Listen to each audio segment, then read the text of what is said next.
जय हिंद प्यारे दोस्तों, स्वागत है आपका राधा क्लासेस चैनल में। और आज के इस वीडियो में हम डीएलएड फोर्थ सेमेस्टर के साइंस सब्जेक्ट का चैप्टर 1 पढ़ने वाले हैं, जिस चैप्टर का नाम है जैव विकास, पारिस्थितिक तंत्र वह उसके घटक। इस चैप्टर के हर एक पॉइंट को हम कवर करने वाले हैं, जो आप लोगों के लिए काफी महत्वपूर्ण है। जब चैप्टर की शुरुआत हो रही है जैव विकास से, तो जैव विकास है क्या, सबसे पहले इसको समझते हैं। जैव विकास का मतलब है जीवों का विकास। शुरू में यह जो जीव थे, आजकल जो मनुष्य देख रहे हैं, जीव जंतु देख रहे हैं, यह पहले ऐसे नहीं थे। यह पहले क्या थे? एक कोशिकी थे। धीरे धीरे परिवर्तन होते हुए आज यह बहुकोशिकी रूप में परिवर्तित हुए। इसीलिए जीव की जो मूल इकाई है वो क्या है? कोशिका है।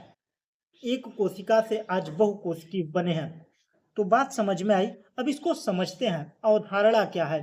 आज के जटिल जीव जैसे इंसान, हाथी आदि जितने भी बहुकोशिकीय जीव हैं, कुत्ता बिल्ली, ये सभी क्या हैं? बहुकोशिकीय हैं। हमेशा से ऐसे नहीं थे। वे करोड़ों वर्ष में पहले एक सरल जीव से धीरे धीरे बदलते क्रमित परिवर्तन, धीरे धीरे का मतलब धीरे धीरे क्रम के अनुसार परिवर्तन होते हुए विकसित हुए हैं। तो यह हुआ जैव विकास। अगर पूछ ले आपके परीक्षा में कि जैव विकास की परिभाषा, तो प्रारंभिक सरल जीव से समय के साथ होने वाले क्रमिक परिवर्तन के द्वारा अधिक विकसित और जटिल जीव की उत्पत्ति को ही क्या कहते हैं? जैव विकास कहते हैं। मतलब कुल मिलाकर ऐसे कहना है, सरल जीव से जटिल जीव तक पहुंचने की प्रक्रिया को क्या कहा जाता है? जैव विकास कहते हैं। जैव विकास मैंने वही समझाया ना, पहले क्या था? एक कोशिकी था। एक कोशिकी के बाद में द्विकोशिकी, त्रिकोशिकी, उसके बाद में बहुकोशिकी, उसके बाद में इनके संरचना में परिवर्तन होता चला गया। तो आइए जानते हैं अगले पॉइंट को। अगला पॉइंट जो दिया है, जैव विविधता का सरल अर्थ। जैव विविधता का मतलब है जीवों का विकास।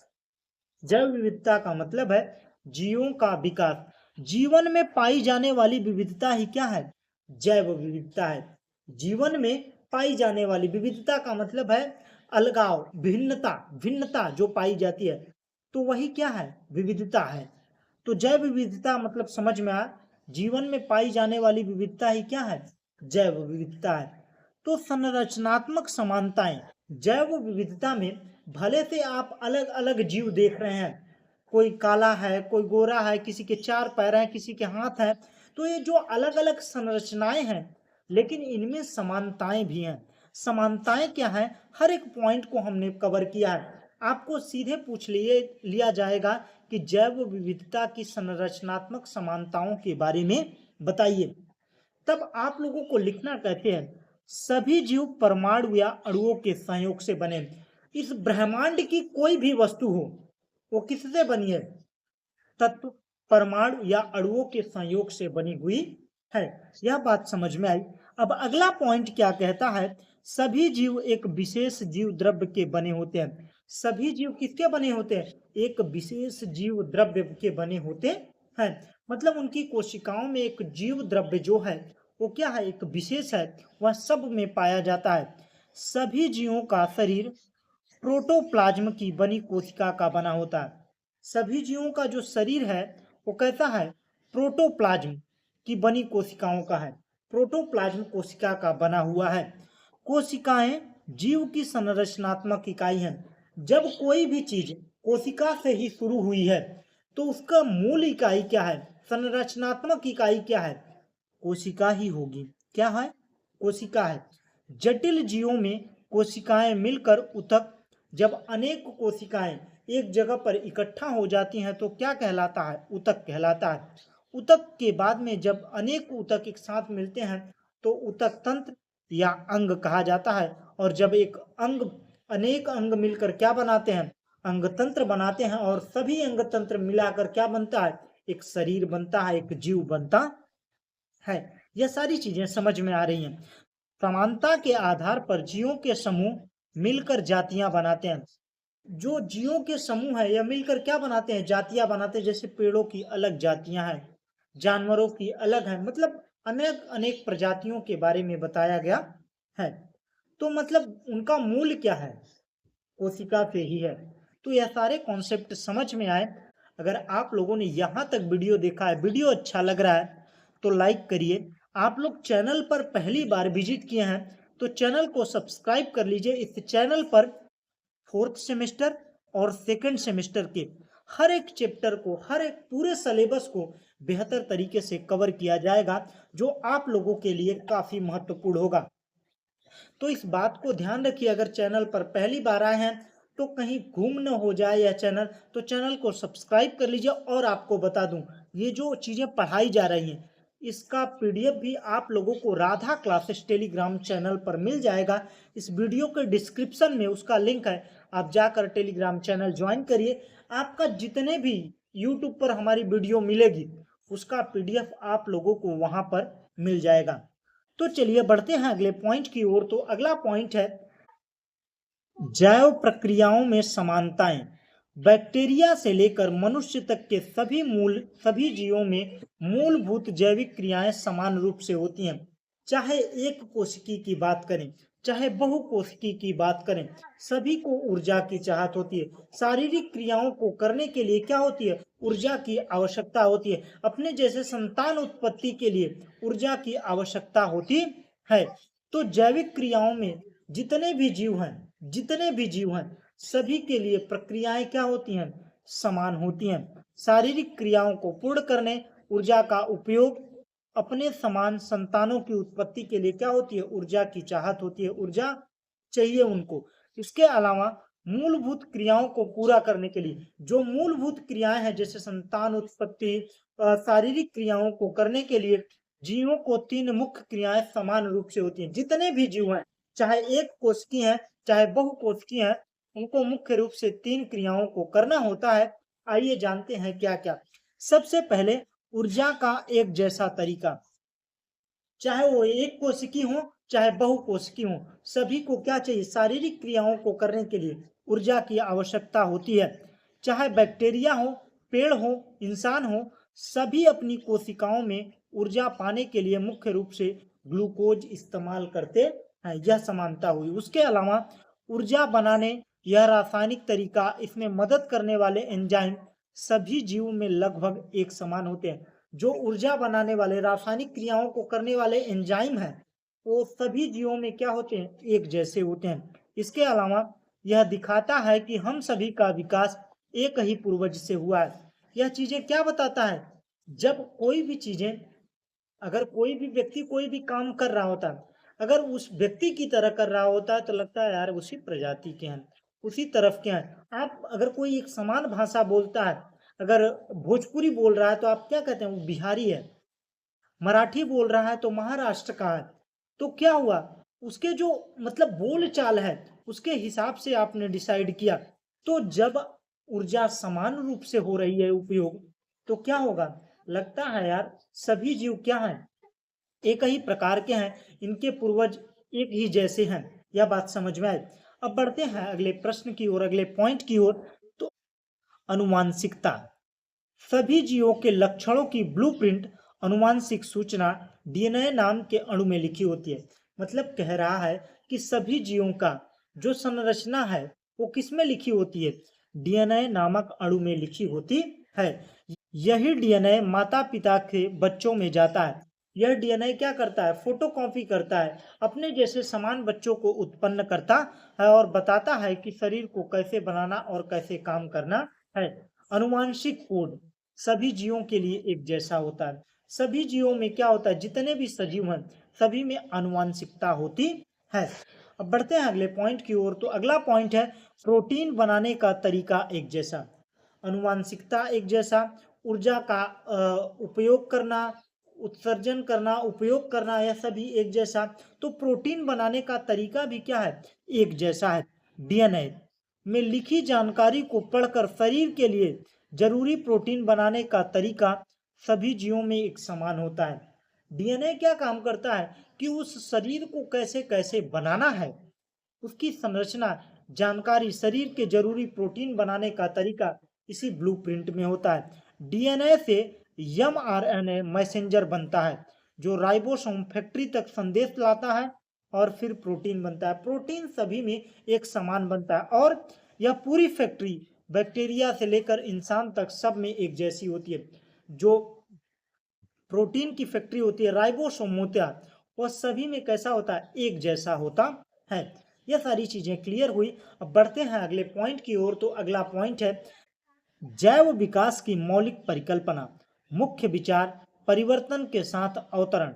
मतलब जो मुख्य विचार है उसमें परिवर्तन ही लाना क्या है, जैव विकास है। इसका सरल अर्थ आइए समझते हैं जैव विकास की मौलिक परिकल्पना के बारे में। जैव विकास का मतलब है किसी आबादी के गुणों में पीढ़ी दर पीढ़ी धीरे धीरे बदलाव ही क्या है, जैव विकास है। जैव विकास मैंने पहले ही समझाया है। जब यह छोटे छोटे बदलाव हजारों लाखों सालों तक इकट्ठा होते रहते हैं तो वह पुरानी आबादी से नई आबादी का विकास हो जाता है।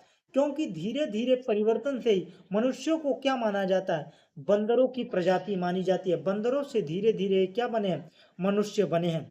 तो क्या हुआ, धीरे धीरे इनमें परिवर्तन आई है। तो यही क्या है, जैव विकास है। जैव विकास की विशेषता क्या है, सरलता से जटिलता की ओर। पहले एक कोशिकी था, अब बहुकोशिकी है। आज के जीव हमेशा से ऐसे नहीं थे। करोड़ों साल पहले इसके पूर्वज सरल संरचना वाले थे। वही मैं बता रहा हूं ना, समय के साथ सरल जीवों में छोटे छोटे बदलाव होते हैं जिससे जटिल जीवों का विकास होता है। वही जैव विकास की विशेषता के बारे में पूछेगा। जैव विकास है क्या, क्योंकि जब चैप्टर का नाम यही है तो अक्सर पॉइंट टू पॉइंट ही परीक्षा में प्रश्न पूछे जाते हैं। अब बढ़ते हैं अगले पॉइंट की ओर। तो वातावरण का प्रभाव, प्रकृति हमेशा बदलती रहती है। जो जैव विकास है इस पर वातावरण का भी प्रभाव पड़ता है।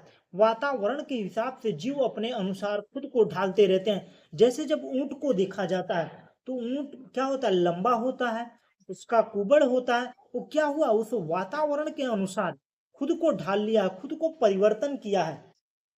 तो वातावरण के अनुसार भी जैव विकास होता है। अब बढ़ते हैं अगले पॉइंट को, सतत प्रक्रिया। तो यह एक दिन में होने वाली प्रक्रिया नहीं है कि ऊंट अचानक से ऐसा बन गया। उस वातावरण के अनुकूल खुद को धीरे धीरे ढालते हुए उसका जो लास्ट वर्जन है जो आप देख रहे हैं, यह शुरू से आज तक का बहुत बड़ा परिवर्तन है। और यह कैसी प्रक्रिया है, सतत प्रक्रिया तो है, लगातार चलती रहती है, लेकिन इतनी धीमी है कि आपको दिखाई नहीं देगा। लाखों करोड़ों साल में यह थोड़ा थोड़ा परिवर्तन होते तब एक बड़ा परिवर्तन दिखता है आपको। यह बात समझ में आई। नई जातियों की उत्पत्ति यह बहुत जटिल और धीमी क्रिया है। इसमें हजारों साल लगते हैं, इसलिए इसे आंखों से होते हुए भी नहीं देख सकते हैं। मतलब इतनी धीमी होती है ना कि आप आंखों से भी नहीं देख पाएंगे। बढ़ते हैं अगले पॉइंट की ओर। तो अगला पॉइंट है जैव विकास के समर्थन का प्रमाण।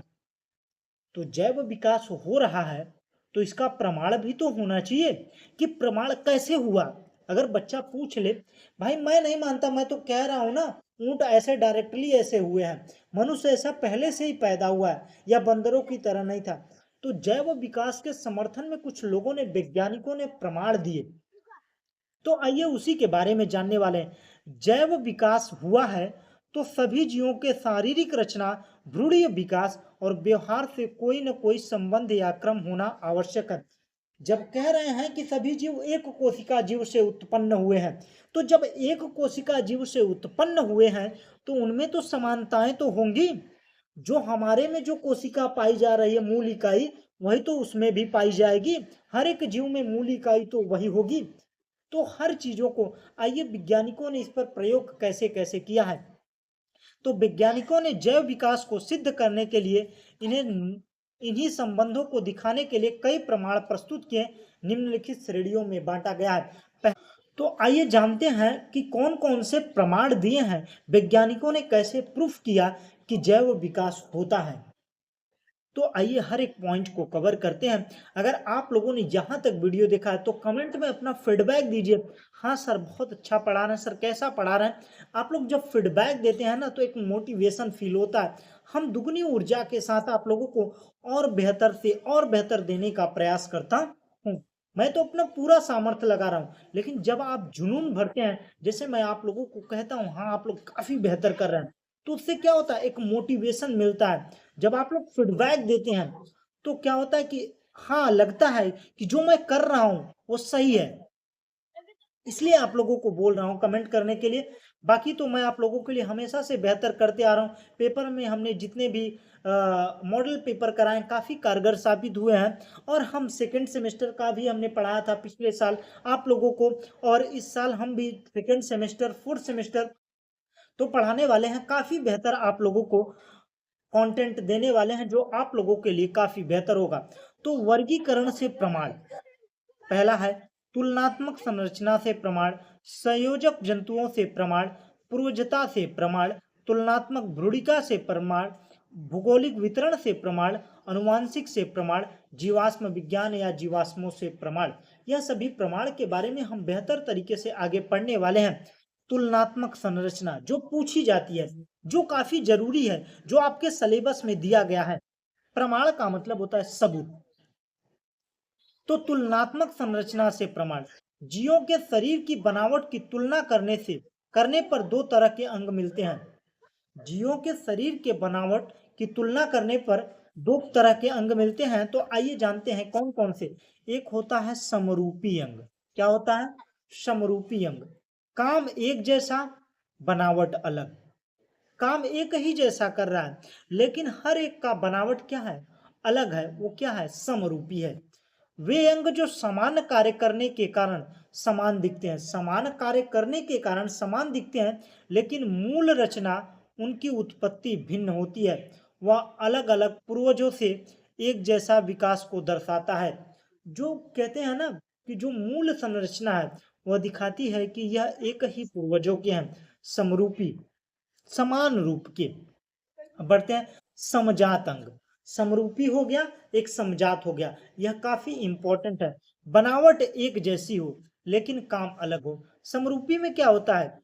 बनावट एक जैसी होती, काम एक जैसा होता है, बनावट अलग होती है। लेकिन समजात में क्या होता है? बनावट एक जैसी होती है, काम अलग अलग होता है। वे अंग जिनकी मूलभूत रचना और उत्पत्ति समान होती है, मूलभूत रचना और उत्पत्ति समान होती है, लेकिन वे अलग अलग काम करने के कारण भिन्न दिखते हैं। यह एक ही पूर्वज के विकास को दर्शाता है। अब आइए समझते हैं कि समरूप और समजात हैं क्या। तो सबसे पहले समजात, ये क्या है? समजात। और ये क्या है? समरूप। तो हमने पीछे पढ़ा है कि समजात वो होते हैं जो क्या है, मतलब उनकी बनावट एक जैसी हो, उनकी बनावट एक जैसी हो लेकिन काम अलग अलग हो, तो क्या कहलाते हैं? समजात कहलाते हैं।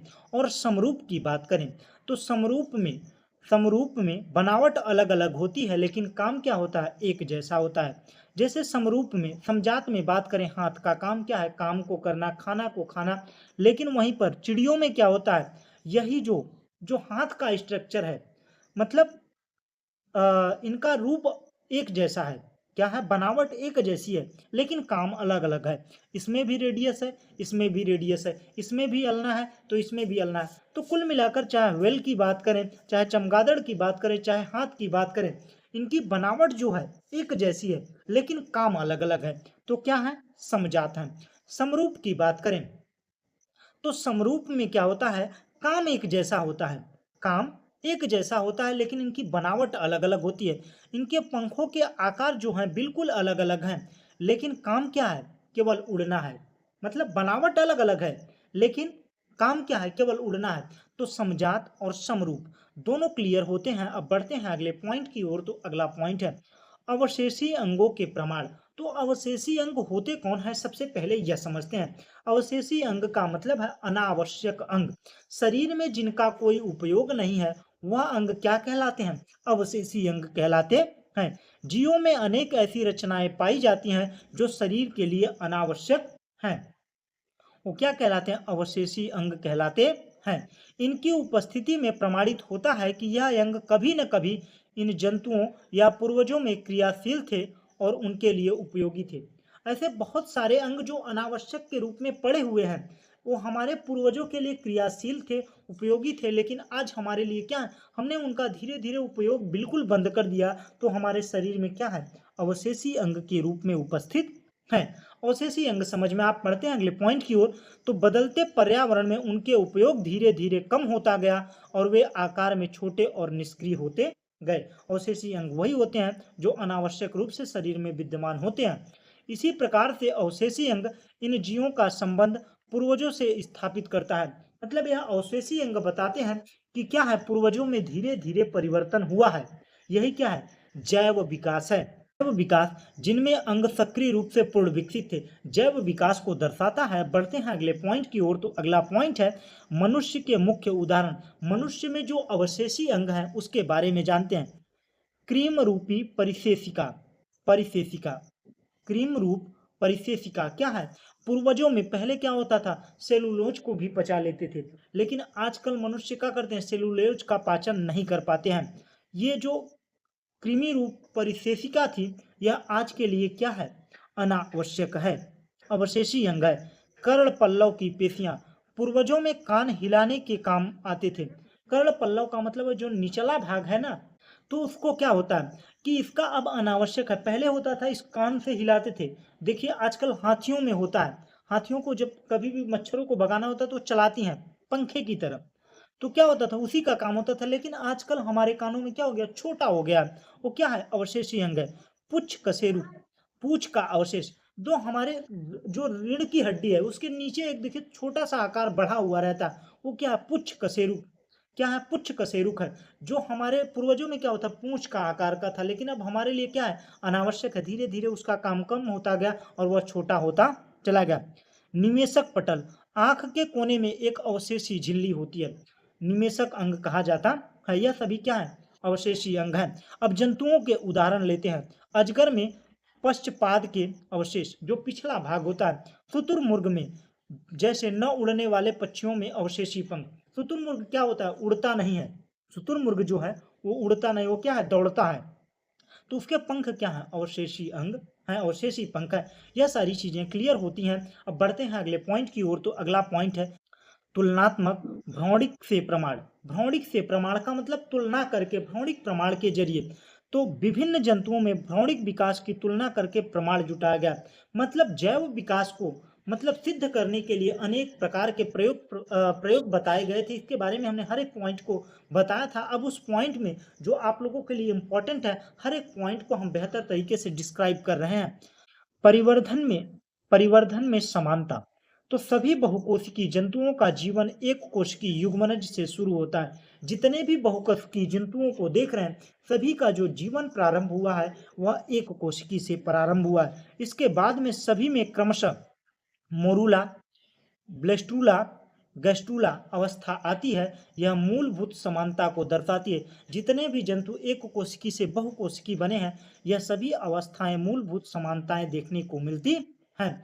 भ्रूणों में समानता, यदि हम मछली, सेलामेडर, कछुए, पंछी और मनुष्यों के भ्रूणों की प्रारंभिक अवस्थाओं की तुलना करें तो वे एक जैसे दिखाई देते हैं। सभी में भ्रूणों में क्या होती है, समानता देखने को मिलती है। सबसे बड़ा प्रमाण इन सभी कशेरुकी भ्रूणों में है। यहाँ तक कि मनुष्यों के भ्रूण में भी क्लोम, वह क्लोम दरारें और नोटोकार्ड पाई जाती हैं। क्लोम का मतलब है गलफड़ा। जैसे मछलियां अपना सांस किससे लेती हैं, क्लोम से लेती हैं। तो यह कशेरुकी जंतुओं मनुष्यों में भी पाया जाता है। भले से ही अब उसकी आवश्यकता कम होती चली गई, धीरे धीरे कम हो गया, तो वह अवशेषी अंग बन गया। तो यह प्रमाण करता है, अवशेषी अंग भी प्रमाण है कि जैव विकास हो रहा है। इसके अलावा भ्रूणिक विकास भी। उसके बाद में पुनरावृत्ति सिद्धांत, बायोजेनेटिक नियम। मनुष्यों के भ्रूण में पहले मछलियों के समान क्लोम दरारें, वह द्विश्लेष्मी, द्विश्लेष्मी का मतलब है द्विकक्षी हृदय होता है, और इसके बाद में क्लोम दरारें बंद हो जाती हैं। तथा सरीसृपी भ्रूण में त्रिश्लेष्मी का मतलब है त्रिचेम्बर होता है। तीन चेम्बर किसमें होता है, सरीसृपी में। जो पंछियां होती हैं इसमें 3 चेम्बर होते हैं। मनुष्य में बढ़ने के बाद में हृदय में 4 चेम्बर होते हैं। मछलियों में 2 चेम्बर होते हैं। अतः स्तनियों के समान लक्षण विकसित होते हैं। यह सारे लक्षण बताते हैं कि जो भी जैव विकास हुआ है, जो भी जीव जंतु हैं उनका धीरे धीरे विकास हुआ है। इसके बाद में वान मेयर बायोजेनेटिक नियम दिया था। भ्रूण में पहले सामान्य लक्षण, जैसे सभी कशेरुकियों में क्लोम के दरारें बाद में विशिष्ट लक्षण जैसे मनुष्य में मस्तिष्क का विकास बनते हैं। भ्रूणीय अवस्थाएं आदि पूर्वजों के वयस्कों के समान न होकर उनकी भ्रूणी युवावस्था के समान होते हैं। अतः वेयर के अनुसार जंतु अपनी भ्रूणीय अवस्था में पूर्वजों की भ्रूणीय अवस्था को दोहराते हैं। मतलब वान बेयर का नियम कहता है कि जो जीव जंतु हैं उन्हीं के अनुसार मतलब भ्रूणीय अवस्था में मनुष्य भी अपना स्ट्रक्चर अपनाते हैं, फिर धीरे धीरे इनमें परिवर्तन आता है। अर्नेस्ट हेकल की पुनरावृत्ति सिद्धांत, प्रत्येक जीव का व्यक्तित्व अपने जाति वृत्त की पुनरावृत्ति करता है। मतलब जिस जाति से बना हुआ है उसी के अनुसार व्यवहार प्रकट करता है। व्यक्तित्व युग्मनज से वयस्क जंतु बनने का परिवर्धन। जीव वृत्त जाति वृत्ति, किसी जंतु जाति के विकसित इतिहास, पूर्वज कौन थे यह जाति वृत्ति कहते हैं। जाति वृत्ति का मतलब है पूर्वजों से जैसे जैसे रूप में विकसित होता है। हेकल के अनुसार जंतु व्यक्तित्व वृत्ति पूर्वजों के वयस्कों के लक्षण को दोहराते हैं। मतलब जो चीजें मतलब जीव जंतुओं में होता है वही चीजें भ्रूणीय अवस्था में मनुष्यों में भी देखने को मिलता है। इससे यह पता चलता है कि सभी क्या है, एक जीव से निर्मित हुए हैं। इसके अलावा पूर्वजता या प्रत्यावर्तन से प्रमाण। तो परिभाषा, जीव और जीव समूह में कुछ ऐसे लक्षण अचानक विकसित हो जाते हैं जो बहुत समय पहले उनके पूर्वजों में पाए जाते थे। यह घटना पूर्वजता या प्रत्यावर्तन कहते हैं। मतलब ऐसी जो लक्षण है पूर्वजों में पाए जाते थे अचानक वह जीव जंतुओं में देखने को मिलते हैं, तो यह दर्शाता है कि जो हम हैं वो क्या है, हम पूर्वजों जैसे हैं, हम पूर्वजों के ही अंश हैं। मुख्य उदाहरण, मनुष्य शिशु में छोटी पूंछ का पाया जाना। किसी भी बच्चे में पूंछ जैसा आकार निकल आता है तो यह दर्शाता है कि हम बानरों की प्रजाति के थे। शरीर में कपियां एप्स के समान बाल, मतलब बंदरों के समान बाल उग जाते हैं। अतिरिक्त चूचक, मतलब छाती पर चूचक के निशान 4 जैसे बन जाते हैं। जानवरों में 2 से अधिक पाए जाते हैं। बड़े नुकीले केनाइनन दांत का विकसित होना, मतलब जो मांसाहारी जीव जंतु होते हैं केनाइन जो दांतों के प्रकार होते हैं, जो नुकीला भाग होता है फाड़ने के लिए होता है, वो मनुष्यों में ज्यादा बड़े निकल जाते हैं। तो यह दर्शाता है कि हम पूर्वजों के ही अंश हैं। गर्दन में सर्वाइकल फिस्टुला, एक छिद्र जो पूर्वजों के क्लोम या दरारों को अवशोषित करता है, अवशेषों के अंग रूप को प्रदर्शित करता है। तो यह सारे लक्षण बताते हैं कि हमारे अंदर धीरे धीरे जैव विकास हुआ है। संयोजी कड़ियों का प्रमाण, वर्गीकरण के कुछ जीव ऐसे भी मिलते हैं जिनके कुछ लक्षण एक वर्ग या कुछ लक्षण दूसरे वर्ग के होते हैं। वे जीव जंतु जाति उन दोनों वर्गों के बीच के एक सेतु का कार्य करते हैं। मतलब सजीव और निर्जीव के बीच में जो मतलब दोनों कड़ी के बीच का जो काम करता है उन्हें क्या कहा जाता है, संयोजी कड़ियों के प्रमाण। इन जीवों के सजीव कड़ियां भी कहते हैं। आइए इनके बारे में जानते हैं। हर एक पॉइंट आप लोगों के लिए महत्वपूर्ण है। अगर आप लोगों ने यहाँ तक वीडियो देखा, अभी भी सोच रहे हैं वीडियो को लाइक नहीं किए तो वीडियो को लाइक कीजिए, चैनल पर नए हैं तो चैनल को सब्सक्राइब कीजिए। हम आपके लिए हर समय हर रोज एक बेहतर कंटेंट लाएंगे जो आपके परीक्षा के लिए काफ़ी कारगर होगा और सी टेट यूपी टेट के लिए भी महत्वपूर्ण प्रश्न कराएंगे जो आप लोगों के लिए महत्वपूर्ण है। वायरस की बात करें तो यह सजीव और निर्जीव के बीच की कड़ी है। युग्लिना पादप और जंतुओं के बीच की कड़ी है। यह पॉइंट याद रखिए, यह सीधे आपके सी टेट यूपी टेट में पूछ लिया जाता है। पादप लक्षण, क्लोरोप्लास्ट और क्लोरोफिल पाया जाता है, प्रकाश संश्लेषण करते हैं, पादप लक्षण है। और जंतुओं के लक्षण, शरीर पर पेलिकल का अवतरण, पेलिकल का आवरण होता है तथा जनन जंतु सदृश होता है। मतलब जो युग्लिना होता है इसमें पादप और जंतुओं के दोनों लक्षण पाए जाते हैं, इसीलिए कहा जाता है यह पादप और जंतुओं के बीच की कड़ी है। अब बढ़ते हैं पेरीपेट। पेरीपेट्स क्या है, यह एनिलिडा और आर्थ्रोपोडा के बीच का कड़ी है। पेरीपेट्स क्या है, एनिलिडा और आर्थ्रोपोड संघ के बीच की कड़ी है। एनिलिडा के लक्षण, नेफ्रिडिया, नेफ्रिडिया उत्सर्जन अंग पाया जाना, कृमिवृत्त शरीर, आर्थ्रोपोडा लक्षण, नखरयुक्त टांगे, श्वसन के लिए ट्रैकिया, एंटीनिया का पाया जाना, यह सभी लक्षण पेरीपेट्स में पाए जाते हैं। यह विलुप्त रेप्टाइल, यह विलुप्त पक्षी रेप्टाइल व पक्षियों के बीच के संयोजक कड़ी है। रेप्टाइल का लक्षण, जंतुओं में दांत थे, अग्रपदों में नखर, थे और तथा लंबी सी पूंछ थी। और पंछियों के शरीर में या पंछियों का बाह्य कंकाल भी इनमें देखने को मिलता है। यह सारे लक्षण बताते हैं कि यह बीच की कड़ी है। एकिडना एकिडना या एकिडना तथा प्लेटिपस एकिडना तथा प्लेटिपस यह सरीसृपी और स्तनियों के बीच की संयोजक कड़ी है। यह संयोजक कड़ी आपके परीक्षा में सीधे पूछ लिए जाएंगे, तो इसलिए इनको याद रखिए।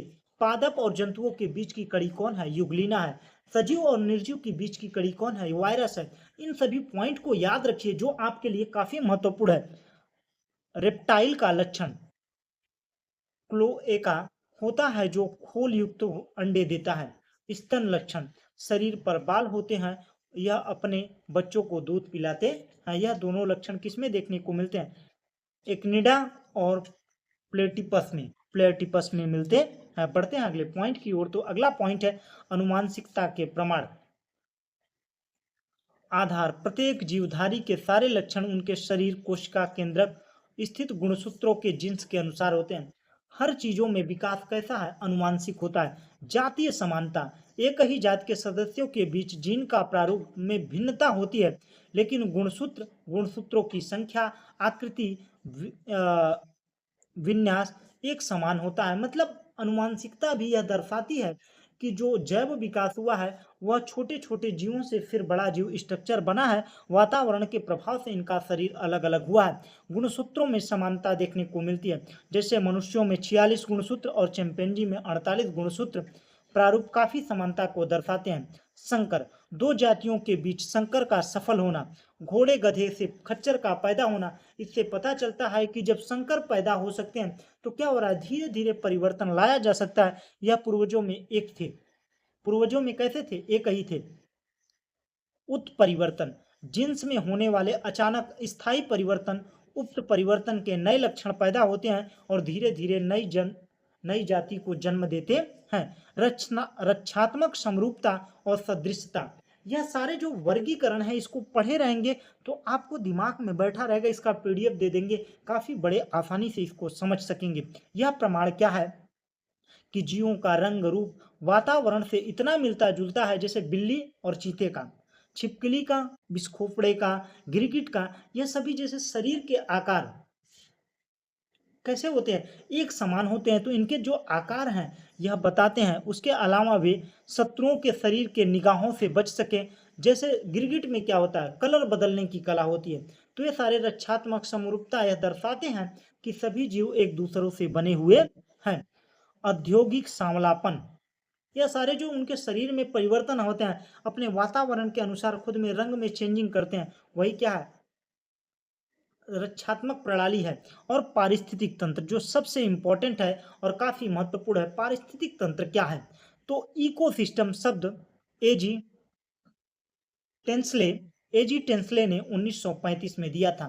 परिभाषा, इकोसिस्टम एक प्राकृतिक तंत्र है जिसमें जीवित और अजीवित घटक एक दूसरे से प्रतिक्रिया करते हैं और ऊर्जा का प्रवाह करते हैं। जैसे जंगल, तालाब, रेगिस्तान, एक खेत, यह सभी क्या है? पारिस्थितिक तंत्र है। उडम के अनुसार इकोसिस्टम का आधारभूत संरचनात्मक और क्रियात्मक इकाई है। इकोसिस्टम क्या है? आधारभूत संरचनात्मक और क्रियात्मक इकाई है जिसमें जीव और उनके वातावरण के बीच उनके और अपने घटकों में प्रतिक्रिया होती है। मतलब कुल मिलाकर उनके जो वातावरण है और उनकी जो संरचना है उनके बीच में क्रिया को ही क्या कहा जाता है? पारिस्थितिक तंत्र कहा जाता है। यह पारिस्थितिक तंत्र हर व्यक्ति के लिए अलग अलग है। जैसे रेगिस्तान में ऊंट है तो उसकी संरचना अलग है। जैसे जो जहाँ पर बर्फ पड़ता है तो वहाँ के वृक्षों का आकार अलग होता है। जहाँ पर फॉरेस्ट होते हैं उनका आकार अलग होता है। हर मौसम के अनुसार, जहाँ पर डिजर्ट होता है, जहाँ पर पानी होता है, सबकी क्या है? इकोसिस्टम बना हुआ है। सब अपनी वातावरण परिस्थिति के अनुसार खुद को ढाले हुए हैं, वही क्या पारिस्थितिक तंत्र है। सभी प्रकार के परितंत्रों में निम्नलिखित प्रकार के घटक और इन्हें दो प्रमुख भागों में बांटते हैं। पहला है जीवित घटक, दूसरा है अजीवित घटक। तो जीवित घटक क्या है?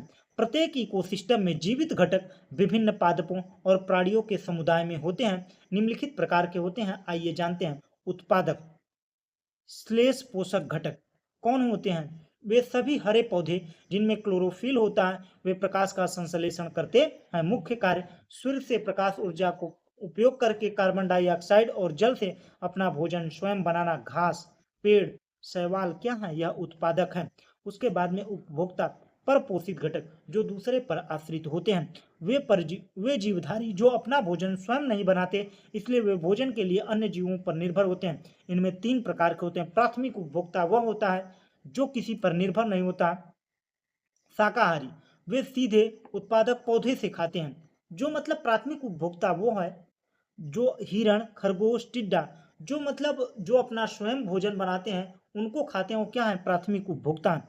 और द्वितीयक उपभोक्ता जो मांसाहारी होते हैं। प्राथमिक उपभोक्ता को जो शाकाहारी को खाते हैं, भेड़िया, सांप। मतलब कुल मिलाकर जो मतलब प्राथमिक उपभोक्ता वो है जो पेड़ पौधों को खाते हैं, और द्वितीयक उपभोक्ता वो है जो उनको खाते हैं, और तृतीयक उपभोक्ता उच्च उपभोक्ता वो है जो मांसाहारी, अन्य मांसाहारी शाकाहारियों को खाते हैं। मतलब तृतीयक उपभोक्ता वो है जो बड़े जीवों को जो घास खा रहे हैं उनको भी खा ले, जो मांस खा रहे हैं उनको भी खा ले, उन दोनों को खा ले, लेकिन वो खाने वालों में कोई नहीं होता। जैसे शेर और बाज, शेर और बाज को कोई नहीं खाता, तो क्या है? उच्च उपभोक्ता या तृतीयक उपभोक्ता है। अब बात करते हैं अजीव घटक की। सजीव घटक समझ में आए। उपभोक्ता होते हैं, एक उत्पादक होते हैं। उत्पादक में पेड़ पौधे आते हैं। उपभोक्ता में जो वो उत्पादक के जरिए उत्पादक को खाते हैं वो क्या है? उपभोक्ता है। उपभोक्ता 3 प्रकार के होते हैं। यह सारी चीजें मैंने क्लियर कर दी हैं।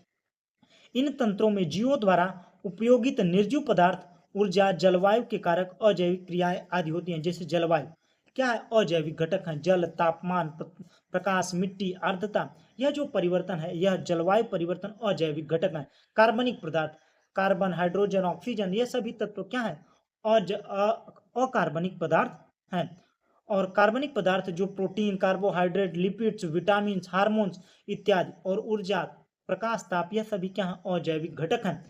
अपघटनकर्ता, सूक्ष्म उपभोक्ता, रूपांतरक कौन है? यह मुख्य रूप से कवक और जीवाणु होते हैं। ये कब काम करते हैं? जब उत्पादक और उपभोक्ता मृत्यु हो जाती है। जब उत्पादक और उपभोक्ता की मृत्यु हो जाती है तो अपघटनकर्ता जैसे मृतोपजीवी, मृतोपजीवी क्या करते हैं? इन्हीं से अपना भोजन करते हैं। मृतोपजीवी जटिल कार्बनिक अवशेषों को विघटित करते हैं, उन्हें वापस सरल अकार्बनिक यौगिक खनिज में बदल देते हैं। इस तरह के प्राकृतिक अपघटक चक्र को पूरा करते हैं और सफाई कर्मी का भी काम करते हैं। मतलब जैसे पेड़ पौधे गिर गए तो पेड़ पौधों को कीड़े मकोड़े क्या करते हैं? उनसे अपना भोजन करते हैं, उनको फिर मिट्टी में तोड़कर कार्बनिक अकार्बनिक यौगिक बना देते हैं। कुल मिलाकर इनका काम क्या होता है? मृतोपजीवी जो होते हैं यह सफाई कर्मी होते हैं। अजीवी अपघटक, इकोसिस्टम में यह सभी निर्जीव पदार्थ कारक को जो जीवन के लिए आवश्यक हैं, इनके इनके मुख्य रूप से 5 चीजें शामिल होती हैं। आइए जानते हैं उन 5 चीजों को। पहला है जलवायु, दूसरा है अकार्बनिक पदार्थ जो मैंने पढ़ा है, वायु गैस, कार्बनिक पदार्थ और ऊर्जा। यह 5 चीजें अजैविक में भी होती हैं। अब इसके बाद हम बात करते हैं जो चैन है। तो चैन, ये जो पूरा संसार चल रहा है एक दूसरे पर निर्भर है। प्राथमिक उपभोक्ता, प्रोड्यूसर कौन है? पेड़ पौधे हैं। पेड़ पौधे अपना भोजन स्वयं बनाते हैं। इनको कौन खाता है? प्राइमरी वाला, ग्रास होपर। उसके बाद में ग्रास होपर को मेढक खाता है। मेढक को सांप खाता है। सांप को चिड़िया खाती है। चिड़िया के बाद पुनः मृत्यु हो जाती है। जो इनसे मल निकलता है फिर क्या होता है? फंगस, फंगी और मशरूम, यह सारी चीजें क्या होती हैं?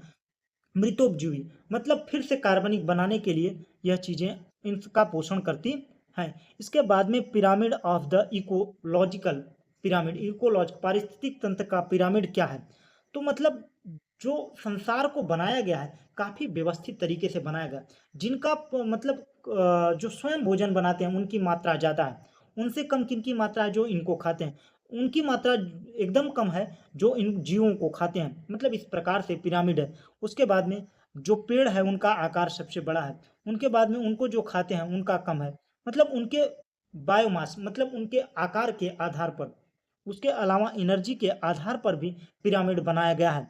मतलब जो पेड़ पौधे हैं जो प्रकाश लेते हैं उसका 10% ही क्या करते हैं? भोजन बनाते हैं। फिर इनका जो पोषण करते हैं, जो खाते हैं, इनका 10% ही प्राप्त होता है। फिर इनको जो खाते हैं इनका 10% ही मिलता है। इस प्रकार से पिरामिड एनर्जी का भी है, बायोम बेस का भी है और नंबर का भी है। इस प्रकार से पिरामिड को हमने समझाया है, हर एक पॉइंट को कवर किया है। इसी प्रकार से पूरा चैप्टर समाप्त होता है। अब हम इस चैप्टर से जितने भी प्रश्न बने हुए हैं प्रीवियस ईयर में, उन सभी प्रश्नों को हम अगले वीडियो में कराने वाले हैं। अगर आप लोगों को वीडियो अच्छा लगा तो वीडियो को लाइक कर दीजिए, अपने दोस्तों के साथ शेयर कर दीजिए, और चैनल पर पहली बार विजिट किए हैं तो चैनल को सब्सक्राइब कर दीजिए और अपना प्यारा फीडबैक जरूर दीजिएगा। Thanks for watching. जय हिंद।